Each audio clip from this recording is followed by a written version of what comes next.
Hello बच्चों, आप सभी का स्वागत है हमारे यूट्यूब चैनल पर। आज हम पढ़ेंगे कक्षा 7th के एनसीईआरटी जो हमारा चैप्टर है, चैप्टर नंबर 4। और जो चैप्टर का नाम है बच्चों, अम्ल, क्षार और लवण के बारे में आज हम पढ़ेंगे। तो चलिए हम इसको स्टार्ट करते हैं। आपको बता दें कि हम अपने दैनिक जीवन में हम नींबू, इमली, नमक तथा शक्कर जैसे अनेक पदार्थों का हम क्या उपयोग करते हैं। आपको पता है कि जब हमें कोई कहे कि नींबू का रस पीजिए, तो हमें नींबू क्या कैसा लगता है? खट्टा लगता है। नींबू का कैसा लगता है? खट्टा लगता है। खट्टा लगता है। और इमली भी क्या होता है? खट्टा लगता है। और नमक क्या होता है? वो हमें क्या थोड़ा सा कड़वा लगता है। और कोई हमें कहे सब करे चीनी का रस पी लीजिए, तो कैसा लगेगा? वो हमको मीठा लगता है। लेकिन सिरके को कोई आपको कहे चखने के लिए, उसको सिरके वाला कोई पदार्थ कोई खाने के लिए कहे, तो आपको कैसा लगेगा? वो थोड़ा कड़वा लगता है। आपको पता है इन सभी को खाने के बाद आपको कोई कहे कि आप बताओ इनको कि आप सभी को खाएं, तो आप बताइए सभी का स्वाद एक समान था? कोई कहे आपसे कि आप इन सभी को चखिए और चख कर बताइए कि सभी का स्वाद एक ही समान था। आपको बता दें कि आज हम इस चैप्टर के बारे में अम्ल, क्षार और लवण के बारे में पढ़ेंगे। तो साड़ी नंबर 4.1 में दिखाया गया है बच्चों। सूचीबद्ध किया गया है कि कुछ खाद्य पदार्थों का स्वाद पर ध्यान देना। ठीक है, कुछ पदार्थ दिए गए, आपको उनको ध्यान देकर बताना है कौन सा पदार्थ खट्टा है या कौन सा पदार्थ कड़वा है। ठीक है, हाँ, आपने इनमें से किसी भी पदार्थ का स्वाद नहीं चखा है तो उसे चखिए और परिणामों को बताने क्या करना है। आपको क्या करना है बच्चों कि आप इनमें से किसी भी पदार्थ को नहीं चखा, जैसे नींबू है, संतरे का रस है, सिरका है, दही है, इमली है, शक्कर है, नमक है, आंवला है, खाने का सोडा है, अंगूर है, कच्चा आम है और खीरा है। अभी इनको आप नहीं खाए हो या नहीं चखे हैं, तो आपको क्या करना है? चख कर इसका स्वाद को बताना है। जैसे नींबू का रस कैसा होता है बच्चा? नींबू का रस खट्टा होता है, खट्टा होता है। संतरे का भी रस भी क्या होता है? खट्टा होता है। सिरके का रस क्या होता है? कड़वा होता है। ये दही क्या होती है? खट्टी होती है। इमली क्या होती है? खट्टी होती है। शक्कर क्या होता है? मीठा होता है। स्वाद में क्या होता है? मीठा होता है, मीठा होता है। नमक क्या होती है? नमक भी थोड़ा कड़वा। आंवला क्या होता है? कड़वा होता है। खाने वाला सोडा भी कड़वा होता है। अंगूर क्या? खट्टा होता है। कच्चा आम कैसा होता है? खट्टा होता है। और खीरा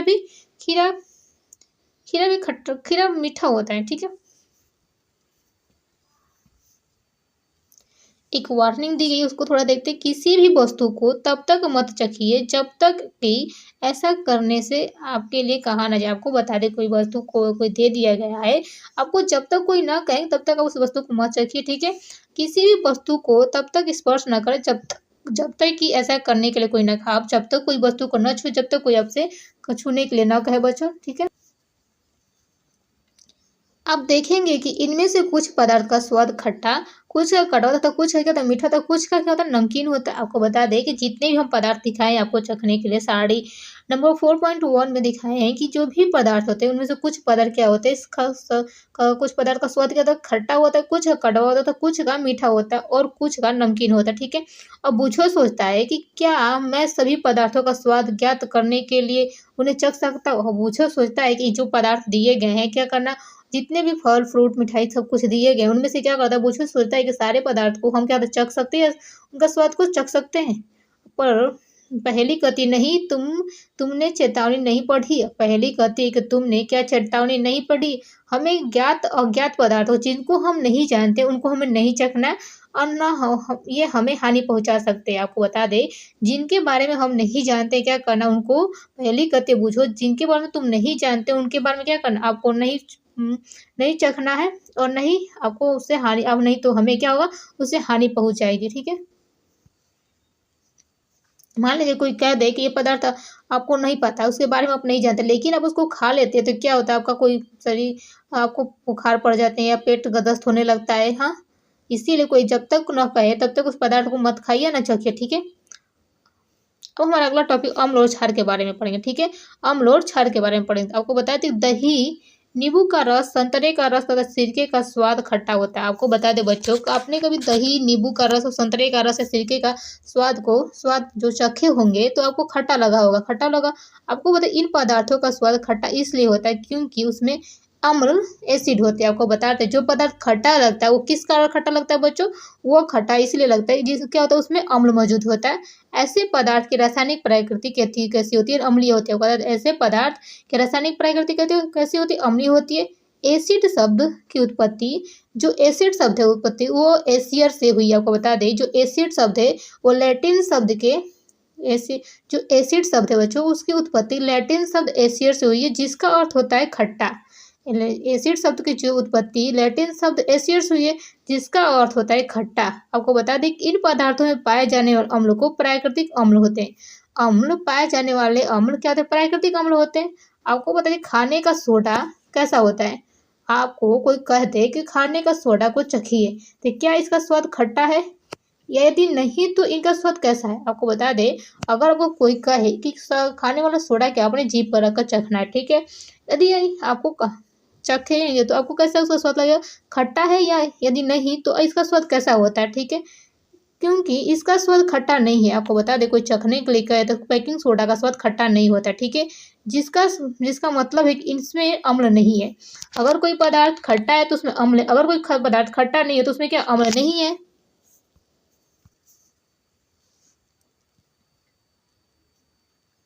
अम्ल नहीं, इसका स्वाद कड़वा है। आपको बता दें, जो बेकिंग सोडा होता है वो कैसा होता है? उसका स्वाद क्या होता है? खट्टा होता है। यदि आपके लिए बिलियन को अंगुली से, आपको बता दें, यदि आप इस बिलियन को अपनी उंगली से क्या होता है बीच रगड़े तो यह साबुन जैसा चिकना लगता है। आपको साबुन जैसा चिकना लगता है। आपको बता दें, अगर आपको खाने वाला सोडा का बिलियन लिया जाए और उसमें अपनी उंगली को बीच में रगड़े, अपनी उंगलियों को बीच से रगड़े तो आपको क्या ये क्या वो साबुन जैसा चिकना लगता है। आपको बता दें, सामान्य ऐसे पदार्थ जिनका स्वाद कड़वा होता है और जो स्पर्श करने पर साबुन जैसा लगते हैं तो वो क्षार कहलाते हैं। क्या कहते हैं? क्षार कहलाते हैं। जैसे आपको बता दें कि अगर सोडा का विलयन लेना है, अगर उस सोडा के विलयन में खाने वाले सोडा के विलयन लीजिए, आप क्या करें अपनी उंगलियों को बीच से रगड़े, सोडे के विलयन को अपनी उंगलियों के बीच में रगड़े तो क्या वो साबुन जैसा चिकना दिखेगा लगता है। ऐसे पदार्थ जिनका स्वाद कड़वा होता है और साथ ही जो स्पर्श करने पर साबुन जैसे लगते हैं, क्या होता है? साबुन जैसा लगता है, क्या कहते हैं? क्षार कहलाते हैं। क्या बोलते हैं? क्षार कहलाते हैं। इन पदार्थों की प्राकृतिक और क्षारीय कहलाती है। क्या कहलाती है? इन पदार्थों की जो प्राकृतिक होती है कैसी होती है? वो क्षारीय होती है।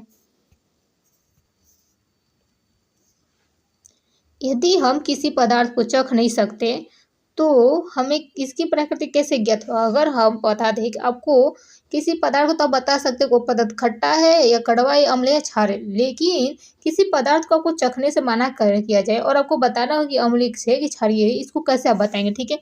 कोई पदार्थ अम्लीय है अथवा क्षारीय, इसका परीक्षण करने के लिए हम विशेष प्रकार के पदार्थों का उपयोग करते हैं। आपको बता दें, अगर कोई कह दे कि आपको ये इस पदार्थ को बिना चखे ही आपको बताना है कि अम्लीय है अथवा क्षारीय है, तो इसके परीक्षण करने के लिए विशेष प्रकार के पदार्थों का हम उपयोग करते हैं। जिसका हम उपयोग करते हैं उसको हम पदार्थ सूचक कहलाते हैं। क्या कहते हैं? पदार्थ सूचक कहलाते हैं। आपको बता दें, सूचकों को जब अम्लीय तो क्षारीय पदार्थ युक्त विलयन में मिलाया जाता है, आपको बता दें जो सूचक होते हैं, जब सूचक हम अम्लीय तथा क्षारीय पदार्थों को विलयन में मिलाया जाता है तो उनका रंग बदल जाता है। जैसे सूचक है उसको हम अम्ल विलयन में क्षारीय विलयन में मिलाते हैं तो उसका क्या होता है? रंग बदल जाता है। जैसे हल्दी है, लिटमस है, गुड़हल की पंखुड़ियाँ आदि कुछ प्राकृतिक रूप से पाए जाने वाले सूचक हैं। आपको बता दें, जैसे हल्दी है, हल्दी को लिटमस पत्र, गुड़हल है, गुड़हल की जो पंखुड़ियाँ होती है वो क्या प्राकृतिक रूप में पाए जाने वाले सूचक के कार्य करते हैं। ठीक है। आपको बता दें कि जैसे आप देखते होंगे हमारे कपड़े पर अगर हल्दी का दाग लग जाता है तो अगर हम उसको साबुन से रगड़ दे तो वो ऑरेंज टाइप का हो जाता है। आपको पता है जो हल्दी का कलर होता है कैसा पीला होता है। अगर हमारे कपड़े में कहीं दाग लग जाए हल्दी का तो उसको हम साबुन से धोते हैं तो क्या होता है? ऑरेंज कलर का होता है। क्योंकि हल्दी क्या एक अम्लीय, क्या एक सूचक का कार्य करता है। क्या सूचक का, और जो अम्लीय होता है और जो जो हल अम्लीय सूचक का कार्य होता है। लेकिन जो जो सरफ होता है, जो हमारा डिटर्जेंट पाउडर होता है वो क्या होता है? इस क्षार के होते हैं, क्षार जैसे उसका कलर को चेंज कर देता है। ठीक है। अब हम पढ़ेंगे, आप क्या जानते हैं कि अम्ल का नाम और किस में पाए जाने वाले अम्ल होते हैं उसके बारे में पढ़ेंगे। ठीक है। अम्ल का नाम और किस में पाए जाते हैं, कौन से अम्ल उसके बारे में पढ़े। आपको बता दें एसिटिक अम्ल कहाँ पाया जाता है? एसिटिक अम्ल सिरका में पाया जाता है। एसिटिक अम्ल कहाँ पाया जाता है? जब हम सिरका खाते हैं तो हमें क्या प्राप्त होता है? एसिटिक अम्ल प्राप्त होता है। फार्मिक एसिड हमें चींटियों के डंक, अगर आपको चींटियाँ काटती हैं तब वो कौन सा एसिड मिलता है?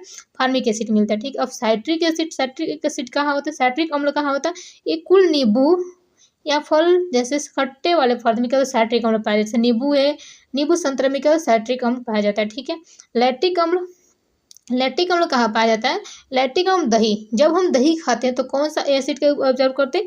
कौन सा एसिड हमको हमारे शरीर में जाता है? लैक्टिक एसिड जाता है। कौन सा एसिड? Lactic acid. आपको बता दें ऑक्जेलिक एसिड पालक में पाया जाता है। जब भी हम पालक को खाते हैं तो कौन सा अम्ल में प्राप्त होता है? ऑक्जेलिक एसिड प्राप्त होता है। ऑक्जेलिक एसिड प्राप्त होता है पालक खाने से। Ascorbic acid, vitamin C. Ascorbic acid को विटामिन सी भी कहते हैं। आपको पता है जितने भी खट्टे पदार्थ हम खाते हैं उनमें क्या होता है, एस्कॉर्बिक एसिड पाया जाता है। जैसे आंवला है और सिट्रस फल, जितने सिट्रस फल खाने वाले जितने हैं और जितने आंवला है क्या उसमें विटामिन सी पाया जाता है, एस्कॉर्बिक एसिड पाया जाता है। और टार्ट्रिक एसिड इमली में, अंगूर में, कच्चे आम में क्या पाया जाता है, टार्ट्रिक अम्ल पाया जाता है। ठीक है, टार्ट्रिक अम्ल पाया जाता है। ऊपर बताए गए सभी अम्ल की प्रकृति के बारे में आप पाए जाते हैं। ठीक है, प्राकृतिक अम्ल के प्रकृति में पाया जाता है। ठीक है, अब हम क्षार का, अभी तो हम अम्ल के बारे में, अब हम क्षार पढ़ देंगे कि क्षार किस में पाया जाता है। आपको बता दें कि क्षार का नाम क्या है और किस में पाया जाता है, कौन सा क्षार। ठीक है, अब हम उसके बारे में पढ़ेंगे। आपको बता दें कि कैल्शियम हाइड्रोक्साइड बच्चों चूने के पानी में पाया जाता है। आपको बता दें जो कैल्शियम हाइड्रोक्साइड चूने के पानी में होता है। अमोनिया हाइड्रोक्साइड खिड़की के कांच आदि को साफ करने वाले जितने भी उपयुक्त मार्जक होते हैं क्या होता है, कैल्शियम हाइड्रोक्साइड पाया जाता है। सोडियम हाइड्रोक्साइड और पोटेशियम हाइड्रोक्साइड साबुन होते हैं जितने, उसमें कौन सा क्षार पाया जाता है, सोडियम और पोटेशियम हाइड्रोक्साइड पाए जाते हैं। सोडियम हाइड्रोक्साइड और पोटेशियम हाइड्रोक्साइड कहाँ किस क्षार में पाया जाता है, आपको साबुन क्या है, साबुन में जितना हम इसका यूज करते हैं बच्चों, उस साबुन में सोडियम हाइड्रोक्साइड पोटेशियम हाइड्रोक्साइड पाया जाता है। ठीक है, और मैग्नीशियम हाइड्रोक्साइड दूधिया में मिल्क ऑफ मैग्नीशियम में पाया जाता है। मिल्क ऑफ मैग्नीशियम क्या पता है, मैग्नीशियम हाइड्रोक्साइड पाया जाता है। अब हमारे आसपास के प्राकृतिक सूचक के बारे में पढ़ेंगे। अब हमारा अगला टॉपिक है बच्चों कि अब हम हमारे आसपास में जितने प्राकृतिक सूचक उसके बारे में पढ़ें। ठीक है, लिटमस एक प्राकृतिक सूचक है। क्या है लिटमस, क्या होता है, एक प्राकृतिक सूचक। आपको बता दें सामान्य रूप से उपयोग किए जाने वाले प्राकृतिक सूचक लिटमस है। आपको हम कैसे पता, लिटमस पत्र के द्वारा ही हम बता सकते हैं कि ये पदार्थ अम्ल है और ये पत्र क्या है, क्षार का। ठीक है, क्षार है। आपको बता दें जो सामान्य रूप से प्रयोग किए जाने वाले प्राकृतिक सूचक क्या होता है, लिटमस ही होता है।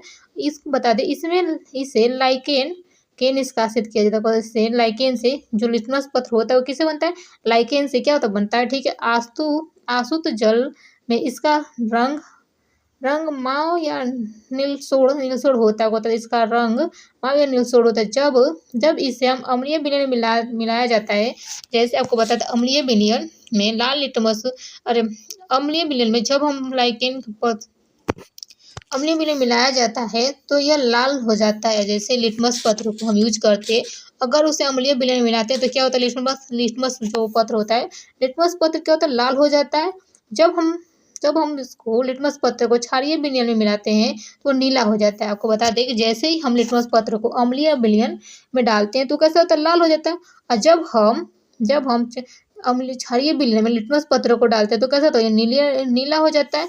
यह विलयन के रूप में अथवा कागज की पट्टियों के रूप में उपलब्ध होता है। आपको बता दें ये विलयन के रूप में अथवा कागज के पट्टी के रूप में। बता दें जो लिटमस पत्र होता है जो लाइकेन का होता है, लाइकेन से क्या तो बना होता है, लाइकेन से निकासित होता है। ठीक है, जो पत्र होता है अगर वो विलयन के रूप में मिलेगा और या तो नहीं तो वो लिटमस पत्र के रूप में मिलता है। ठीक है, कागज की पट्टियों के रूप में उपलब्ध होता है जिससे हम लिटमस पत्र कहते हैं। क्या कहते हैं, जिससे हम लिटमस पत्र कहते हैं। आपको ये सामान्यतः लाल अथवा नीले लिटमस पत्र के रूप में उपलब्ध होता है। आपको बता दें सामान्यतः लाल अथवा नीले लिटमस पत्र के क्या रूप में उपलब्ध होता है।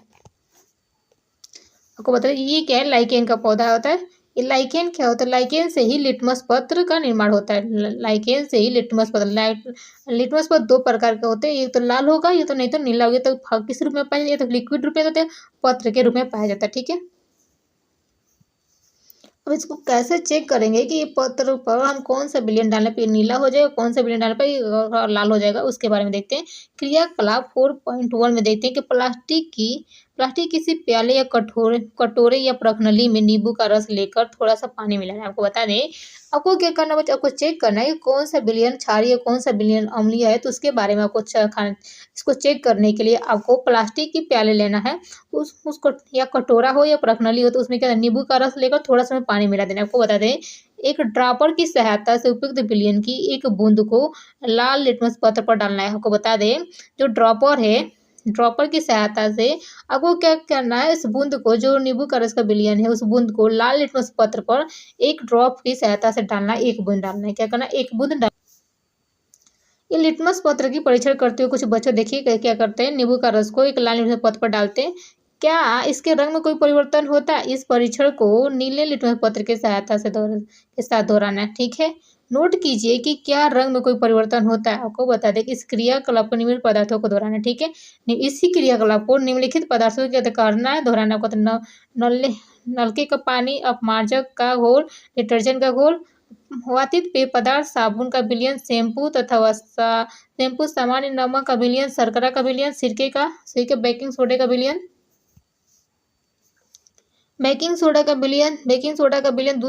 दूधिया magnesia, milk of magnesia, Dhawan soda का विलयन और चूने के पानी से क्या करना है, आपको ये सारे विलयन को एक एक करके लिटमस पेपर पर चेक करना है कि अम्लीय की क्षारीय है, ठीक है।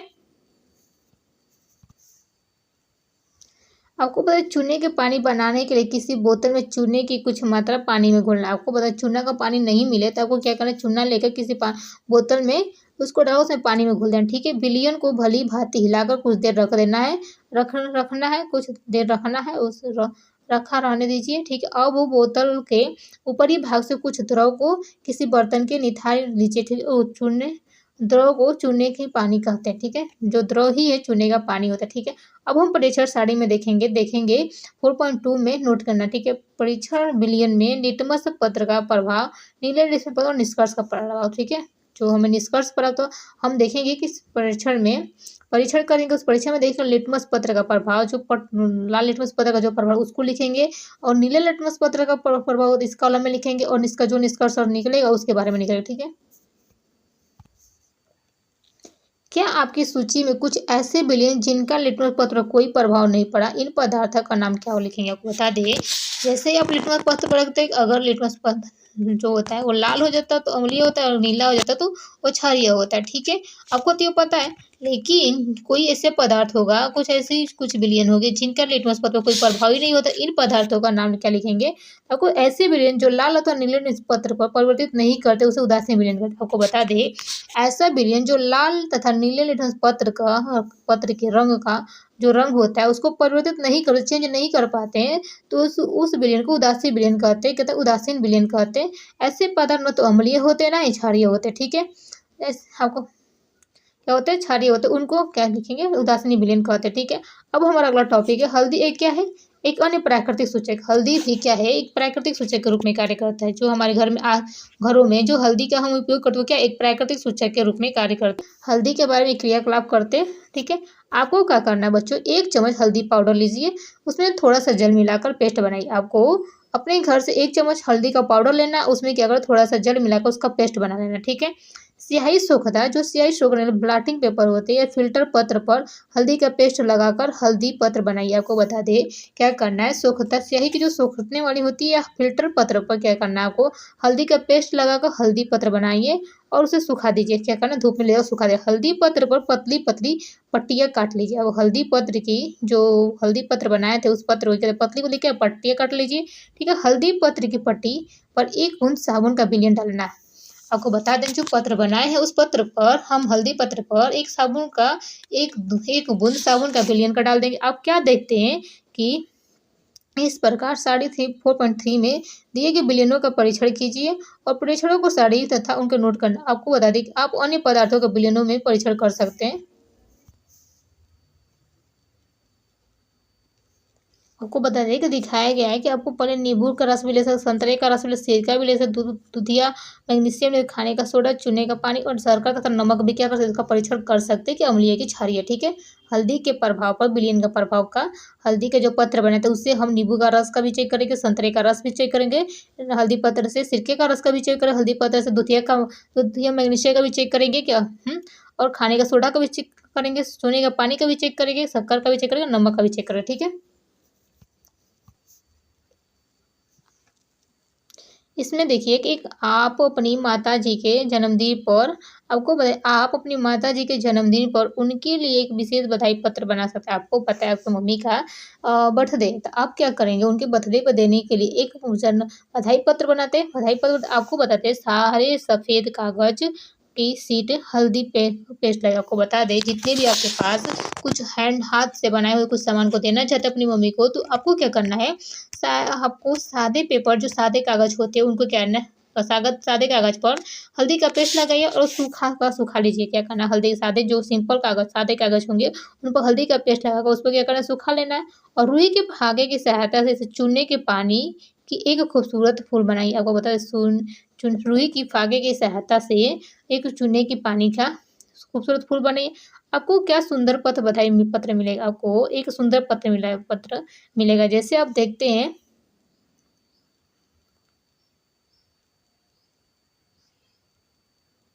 जो हल्दी का जो पेस्ट शीट बनाए थे हम सफ़ेद पेज को, हम उसको जो हल्दी का पेस्ट लगा के बनाए थे उसको पत्र पे उस पर जब हम चूने के पानी से जैसे ही हम बनाएंगे वो क्या होगा, वो ऑरेंज टाइप का होता चला जाएगा। जो हल्दी का जो जैसे ही हम उसको बनाएंगे चूने के पानी से वो फूल क्या होगा, ऑरेंज कलर का होता चला जाएगा।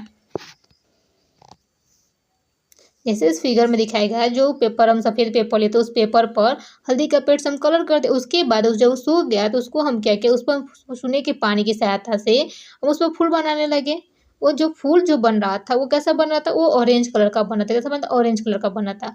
अब बुझो सोता अब हम समझ गए कि मेरी सफ़ेद कमीज पर पड़ा हल्दी का दाग साबुन की धोने पर लाल क्यों हो जाता है। अब बुझो समझ गया है कि जैसे ही हमारे सफ़ेद पर कभी-कभी हम खाना खाते हैं तो हमारा खाना गिर जाता है। जो हल्दी का दाग हमारे सफ़ेद जो टी-शर्ट पर हल्दी बुझो के पड़ा था, वो समझ गया था कि जो सफ़ेद दाग पड़ते हैं जैसे ही हम साबुन को से धोते हैं अपने टी-शर्ट को तो वो लाल हो जाता है। इसलिए हो जाता है क्योंकि साबुन का विलयन क्षारीय होता है। कैसे होता है?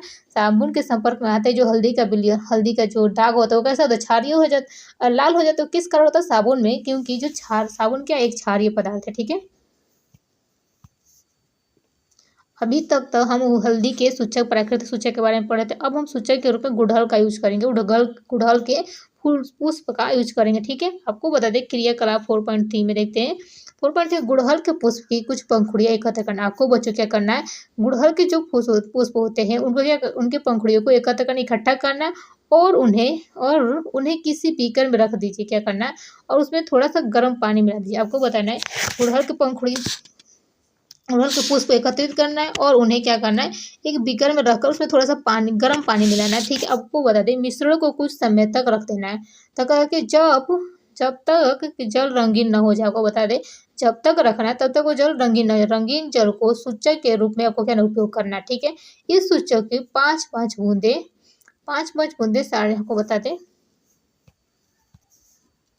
जो गुड़हल के पुष्प के जो सूचक बनाए थे उस सूचक का शैम्पू से परीक्षण करेंगे, नींबू का रस का परीक्षण करेंगे, सोडा जल का परीक्षण करेंगे, हाइड्रोजन कार्बोनेट का विलयन का परीक्षण करेंगे, सिरका का परीक्षण करेंगे, शर्करा का और नमक का। और परीक्षण के आरंभिक और अंतिम स्थिति के बारे में लिखना है। ठीक है, आपको बता दें सूचक अम्लीय, क्षारीय तथा उदासीन विलयनों का पर क्या प्रभाव पड़ता है। आपको बता दें जैसे हम गुड़हल का जो सूचक लिए थे, गुड़हल के पुष्प का जो सूचक लिया था उसको क्या करना, उसको आरंभिक उस सूचक अम्लीय है, क्षारीय है तथा उदासीन का क्या प्रभाव उसका भी बारे में लिखना है। ठीक है, गुड़हल के पुष्प का सूचक अम्लीय विलयनों को गहरी गुलाबी और क्षारीय विलयनों को हरा कर देता है। आपको बता दें जो हम जैसे आप शैम्पू का रस लिए हैं, शैम्पू का विलयन लिए हैं। अब जैसे ही गुड़हल के जो विलयन है, जब गुड़हल के विलयन को आप शैम्पू में मिलाते हैं तो कैसा होगा, कैसा हो जाएगा, क्षारीय हो जाएगा। क्योंकि जो सोल क्षारीय हो जाएगा, क्या होगा, क्षारीय हो जाएगा। आपको पता है बच्चों कि जैसे ही आप देखिए आप ये से गुड़हल का विलयन लिए है और ये क्या है, नींबू शैम्पू का रस, क्या है, शैम्पू का रस। अब जैसे ही हम गुड़हल के विलयन को शैम्पू का रस में डालेंगे तो कैसा हो जाएगा, क्षारीय हो जाता है। कैसा हो जाता है, क्षारीय हो जाता है, क्षारीय हो जाता है। अगर हम अगर हम अगर हम जैसे गुड़हल का रस का जो विलयन लिए हैं और ये नींबू का रस, ये क्या है, नींबू का रस, ये क्या है, गुड़हल का रस। ठीक है, गुड़हल के रस को जैसे ही हम नींबू के रस में मिलाते हैं तो गुलाबी कलर का रंग प्रदान करता है। कैसे, गुलाबी रंग का कलर प्रदान करता है। क्या, वो अम्लीय पदार्थ है। ठीक है, देखिए बच्चों जैसे आपको ये सूचक हम तैयार किए और गुड़हल का फूल का सूचक तैयार करिए। जैसे ही हम इसको क्षारीय विलयन में डालते हैं गुड़हल का सूचक को तो वो क्या होता है, क्षारीय ग्रीन कलर देता है। और जब हम अम्लीय विलयन में डालते हैं गुड़हल के विलयन को तो क्या होता है, वो ऑरेंज कलर का हो जाता है। कैसा होता है, ऑरेंज कलर का हो जाता है। इसके अलावा हम गुड़हल का पुष्प और उसका तैयार किए सूचक के बारे में देख लेते हैं। ठीक है, आप इन प्राकृतिक सूचकों को बनाकर उसे अम्लीय, क्षारीय तथा उदासीन विलयन में रंग में परिवर्तित करने का प्रयास कर देख सकते हैं। अभी अपने इसका यूज कर आप इसका गुड़हल के जो पुष्पीय पंखुड़े को एकत्र कीजिए और उसको गर्म पानी में रख दीजिए और जब तक विलियन का कलर रंग में परिवर्तन ना हो जाए तब तक आपको रखना है। और उसके बाद क्या करना है, शैम्पू का जैसे आपको क्षारीय पदार्थ का पता करना है तो क्या करना है, क्षारीय पदार्थ शैम्पू है, शैम्पू में क्या करना है, आपको गुड़हल के विलियन को डाल देना। आप देखेंगे उसका कलर क्या होगा, हरा हो जाएगा। जैसे ही आप नींबू के रस में डालेंगे तो उसका पता गुलाबी कलर का हो जाता है। ठीक है, तब आपको पता चल जाएगा कि जो गुड़हल है भी क्या एक प्राकृतिक सूचक के बारे में बताता है। ठीक है, अब पहेली आपके लिए निम्नलिखित समस्या लेकर आइए बच्चों। आपको कहना है काफी का रंग भूरा और स्वाद कड़वा। काफी का रंग भूरा, स्वाद कड़वा, अम्ल है या क्षार, प्रश्न बड़ा ही है दुश्वार, स्वाद स्वाद के कारण से अनजान, बिना परीक्षण होना हो ज्ञान। आपको बता दें कि पहेली आपके लिए पहली एक प्रश्न लेकर आती है। काफी का रंग है भूरा, जो काफी का रंग है भूरा और स्वाद है कड़वा, अम्ल है या क्षार, प्रश्न बड़ा है दुश्वार। ठीक है, स्वाद के कारण से अनजान, बिना परीक्षण होना ज्ञान। आपको इसको बताने की कौन सा पदार्थ है। ठीक है, अब एक क्रियाकलाप और देखते हैं कि आपको बता दें शिक्षक या शिक्षिका से जितने आपके अध्यापक हैं बच्चों, आवे आपके अपने विद्यालय की प्रयोगशाला अथवा आसपास के विद्यालय या अपने प्रयोगशाला अथवा आसपास के जितने भी विद्यालय में निम्नलिखित रसायनों में जैसे तनु विलयन ले। आपको पता है हाइड्रोक्लोरिक अम्ल, सल्फ्यूरिक अम्ल, नाइट्रिक अम्ल, एसिटिक अम्ल, सोडियम हाइड्रोक्साइड, अमोनियम हाइड्रोक्साइड तथा और भी विलयन, कैल्शियम हाइड्रोक्साइड, चूने का पानी, इनमें से प्रत्येक विलयन पर तीनों सूचकों का प्रभाव को प्रदर्शित करना। तीनों सूचकों का पदार्थ को प्रदर्शित, कौन सा पदार्थ अम्लीय है, कौन सा पदार्थ क्षारीय, कौन सा उदासीन है। ठीक है, और आपको इन सारी में क्या करना, बैठ कर लिखना है। ठीक है, आपको जैसे हाइड्रोक्लोरिक अम्ल है, हाइड्रोक्लोरिक अम्ल को आपको लिटमस पत्र से भी चेक करना है, हल्दी के पत्र से भी चेक करना और गुड़हल का भी पत्र से इसको चेक कर उसको बताना है। ठीक है, उसको सारे प्रोग्राम को लिखना है। चेक करते समय कुछ सावधानी आपको बरतनी, क्या करना, प्रयोगशाला अम्लों और क्षारकों के रख रखाव तथा उपयोग में अत्यधिक सावधानी बरतनी चाहिए। आपको बताते प्रयोगशाला में अम्लों और क्षारकों के रख रखाव तथा उनको अत्यधिक उपयोग करने की सावधानी बरतनी चाहिए, क्योंकि ये संक्षारक प्राकृतिक होते हैं जो त्वचा में जलन उत्पन्न करते हैं और हानि पहुंचाते हैं। कहते हैं क्योंकि संक्षारक प्राकृतिक होते हैं जो त्वचा में जलन, जैसे ही आपको कोई स्किन पर गिर जाए अम्लीय क्षार तो क्या करते हैं, जलन या हानि पहुंचाने का कार्य करते हैं। अब हम पढ़ेंगे अगला टॉपिक। अभी तक तो हम अम्ल और क्षार के बारे में पढ़े, लेकिन अब हम उदासीनीकरण की प्रक्रिया के बारे में पढ़े। उदासीनीकरण क्या होता है उसके बारे में पढ़े। ठीक है, हमने पढ़ा है कि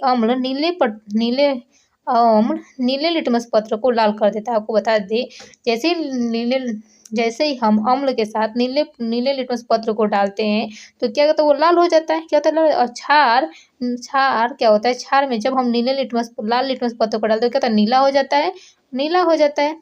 तो आइए अब हम यह देखें कि जब किसी अम्ल को किसी क्षार में मिलाया जाता है तो क्या होता है। हाँ, अभी तो हम देखते थे कि जब नीला लिटमस पत्र को हम अम्ल में डालते थे तो लाल हो जाता था, और लाल लिटमस पत्र को जब क्षार में डालो तो वो नीला हो जाता है। लेकिन अब हम देखेंगे कि जब हम अम्ल और क्षार को मिलाते हैं तो क्या होता है।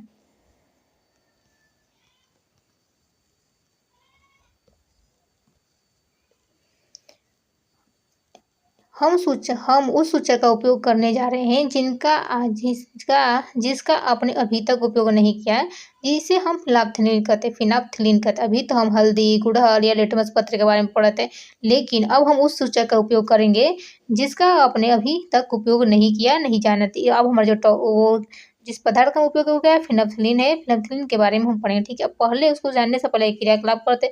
जब क्रियाकलाप शिक्षक द्वारा कक्षा में निर्देशित किए जाने चाहिए। आपको बता दें किसी प्रश्नावली में 1/4 भाग तनु हाइड्रोक्लोरिक अम्ल भरना है। क्या करना बच्चों, आपको किसी प्रश्नावली में जैसे ही हम एक प्रश्नावली लेते हैं उसमें 1/4 भाग हाइड्रोक्लोरिक अम्ल भरनेंगे, इसका रंग नोट कर लिखना है। ठीक है, अब फिनाप्थलीन के विलयन के भी रंग को नोट करना। ठीक है, 1-2 बूंद अम्ल मिलाना है। क्या बनाना है, 1-2 बूंद अम्ल मिलाना है।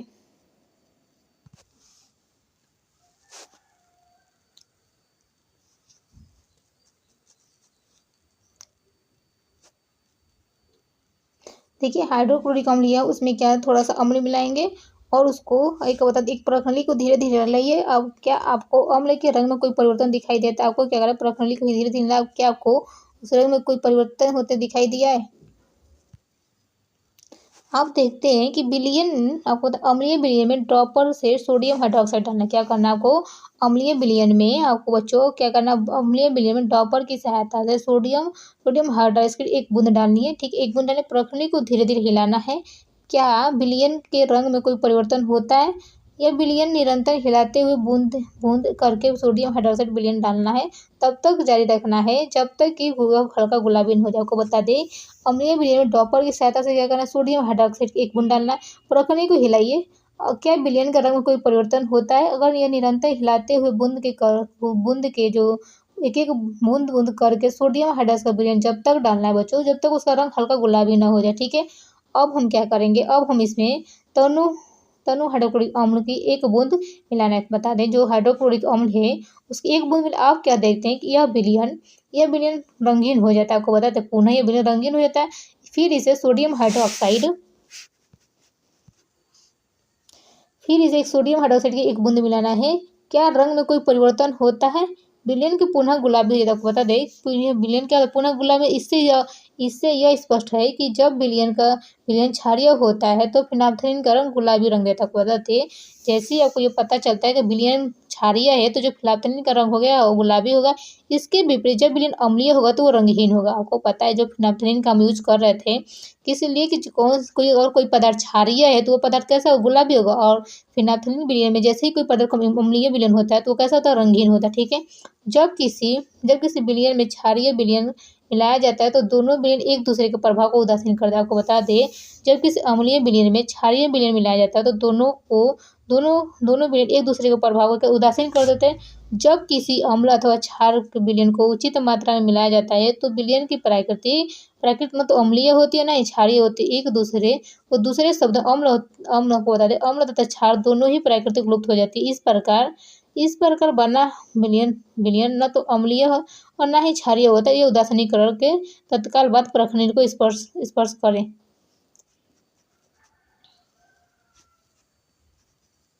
जैसे आपको बताते हैं, जब कोई विलयन ना तो अम्लीय होता है ना ही क्षारीय तो क्या होता है, उदासीन होता है। क्या होता है, जब अम्लीय विलयन के साथ में क्षारीय विलयन मिलाया जाता है बच्चों तो क्या होता है, विलयन एक दूसरे के प्रभाव के नष्ट कर देते हैं, उदासीन हो जाते हैं। ठीक है, उदासीन विलयन वो होता है जिसमें ना तो अम्लीय होता है ना ही क्षारीय होता है। ठीक है, उदासीन होता है। ठीक है, आपने क्या अनुभव किया को बता दें कि बच्चों कि आपने क्या अनुभव किया कि उदासीनीकरण अभिक्रिया में सदैव ऊष्मा निकलती है। क्या निकलता है, सदैव ऊष्मा और निर्मुक्त होती है। क्या निकलती है, निर्मुक्त ऊष्मा की अभिक्रिया में मिश्रण का ताप को बढ़ा देता है। आपको बता दें, जो ऊष्मा निकलती है क्या, जो उदासीनीकरण अभिक्रिया से सदैव ऊष्मा निकलती है। आपको पता है, जो ऊष्मा उत्पन्न होती है इससे अभिक्रिया का जो ताप वो बढ़ जाता है। क्या होता है, अभिक्रिया का ताप बढ़ जाता है।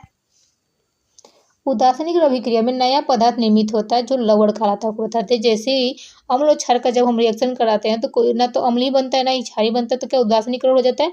जैसे उदासीनीकरण होता है तो कोई एक नया पदार्थ निर्माण होता है जिसका जो होता है लवण कहलाता है। क्या होता है, लवण अम्लीय क्षारीय तो उदासीनी प्रकृति का हो सकता है। आपको पता है, जो लवण होता है अम्लीय भी हो सकता है, क्षारीय भी हो सकता है, उदासीनी प्रकृति का भी हो सकता है। ठीक है, अतः उदासीनीकरण को निम्न रूप से परिभाषित किया जा सकता है। ठीक है, उदासीनीकरण का जो डिफिनीशन हम बताएंगे उसका, किसी अम्ल और किसी क्षार के बीच होने वाली वो अभिक्रिया उदासीनीकरण कहलाती है। आपको बता दें, किसी अम्ल और क्षार के बीच होने वाली वो अभिक्रिया उदासीनीकरण कहलाती है। इस प्रक्रिया में ऊष्मा का निर्मुक्त होने के साथ साथ लवण का और जल का निर्मित होता है। आपको बता दें, ऊष्मा के निकलने के साथ साथ उदासीनीकरण अभिक्रिया में ऊष्मा निकलने के साथ साथ उसमें लवण और जल का निर्माण होता है। ठीक है,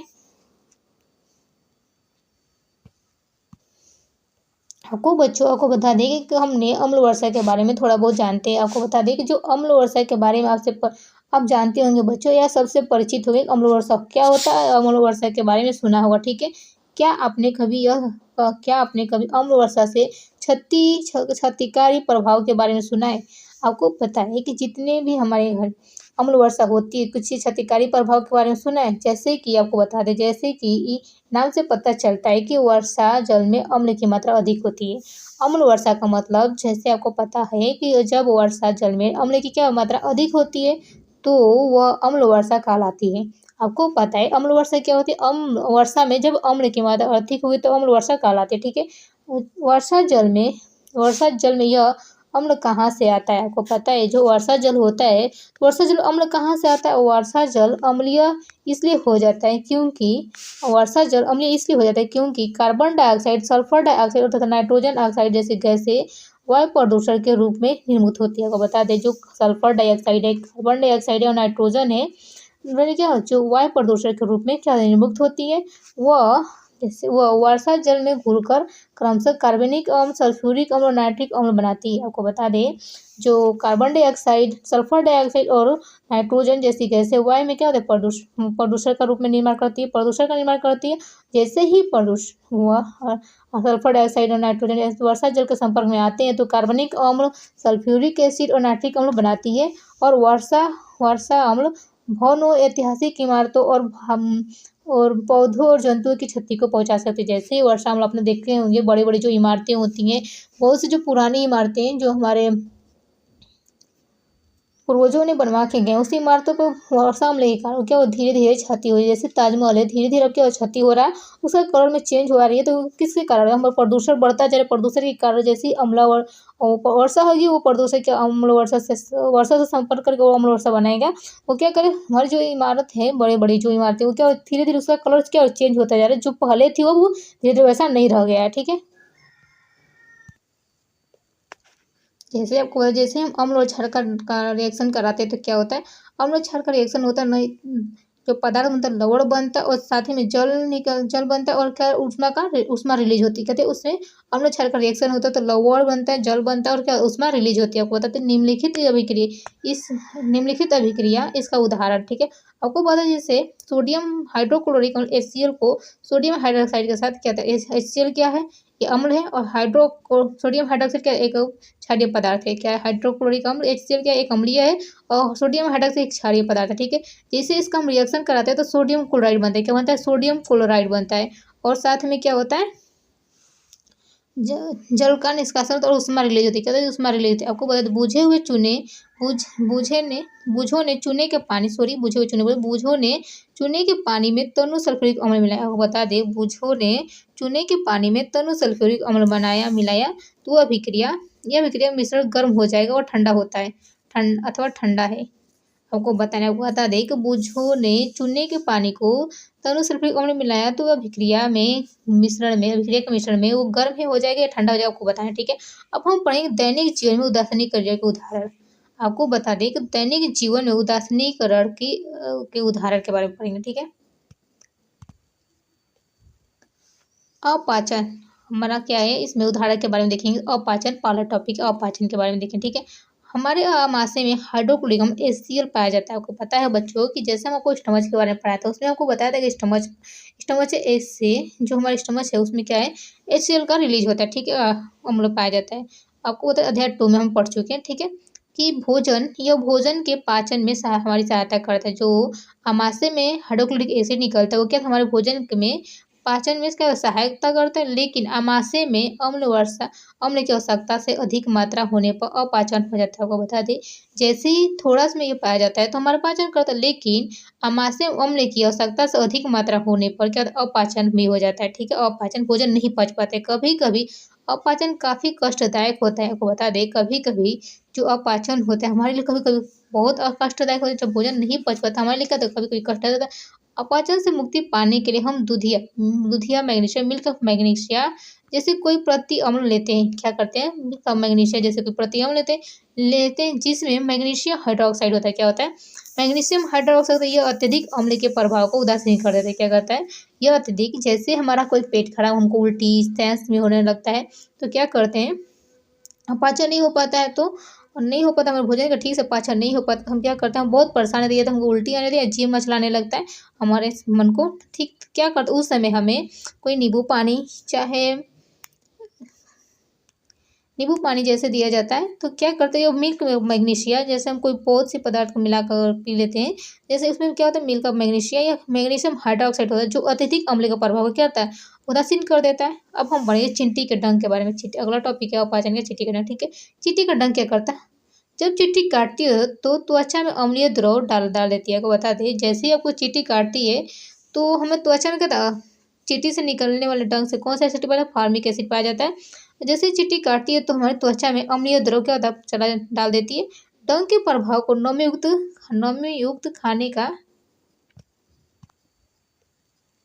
डंक के प्रभाव को नमीयुक्त खाने का सोडा या सोडियम हाइड्रोजन कार्बोनेट अथवा कैलामाइन विलयन का मलकर उदासीन किया जा सकता है। आपको बता दें, जैसे हमें चींटी काटते हैं तो चींटी के डंक में कौन सा एसिड पाया जाता है, फार्मिक एसिड पाया जाता है। और फार्मिक एसिड जैसे ही हमको चींटी काटती है तो क्या होता है, वो जो अम्ल होता है हमारे शरीर के अंदर चला जाता है और सोडियम हाइड्रोजन कार्बोनेट अथवा कैलामाइन को मिलाकर विलयन को उदासीन किया जाता है, जिसमें जिंक कार्बोनेट होता है। क्या होता है, जिंक कार्बोनेट होता है। अब मृदा उपचार के बारे में आपको बता दें कि रासायनिक उर्वरक का अत्यधिक उपयोग मृदा को अम्लीय बना देता है। आपको बता दें, रासायनिक उर्वरक जैसे जो यूरिया होती है उनका अत्यधिक उपयोग करते हैं।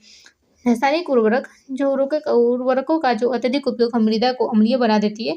यदि मृदा अत्यधिक अम्लीय अथवा अत्यधिक क्षारीय हो तो आपको बता दें, यदि मृदा अत्यधिक अम्लीय अथवा अत्यधिक क्षारीय हो तो पादपों की वृद्धि नहीं होती। आपको बता दें, अगर मृदा में अधिक से अधिक मात्रा में अम्ल हो जाए और अधिक से अधिक मात्रा में क्षार हो जाए तो क्या होता है, पादपों की वृद्धि अच्छी नहीं होती है, पौधों की लंबाई ठीक से नहीं बढ़ पाती। ठीक है, फसलें भी ठीक से नहीं उग पाती है। ठीक है, जब मृदा अत्यधिक अम्लीय होती है तो उसमें बिना बुझा हुआ चूना कैल्शियम ऑक्साइड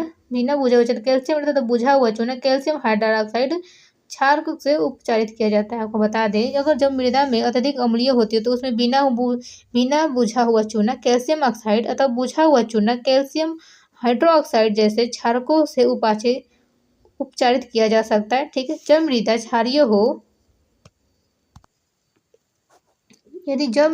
क्षारीय हो तो उसमें जैव पदार्थ मिलाया जाता है, जैसे जैव पदार्थ, कंपोस्ट, खाद मृदा में अम्ल निर्मुक्त करते हैं तो उसकी क्षारीय प्रकृति उदासीन कर देते हैं। ठीक है, अब हम पढ़ेंगे कारखानों का अपशिष्ट पदार्थ के बारे में पढ़ेंगे। कारखानों के अपशिष्ट पदार्थ के बारे में पढ़ेंगे। ठीक, अनेक कारखानों में अपशिष्ट पदार्थ के रूप में जैसे कचरे में अम्लीय पदार्थ मिश्रित होता है। आपको बता दें, बहुत से कारखानों से जो अपशिष्ट पदार्थ या कचरे कुछ भी कबाड़ वबाड़ जो निकलता है उसमें क्या होता है, अम्लीय पदार्थ मिश्रित होता है।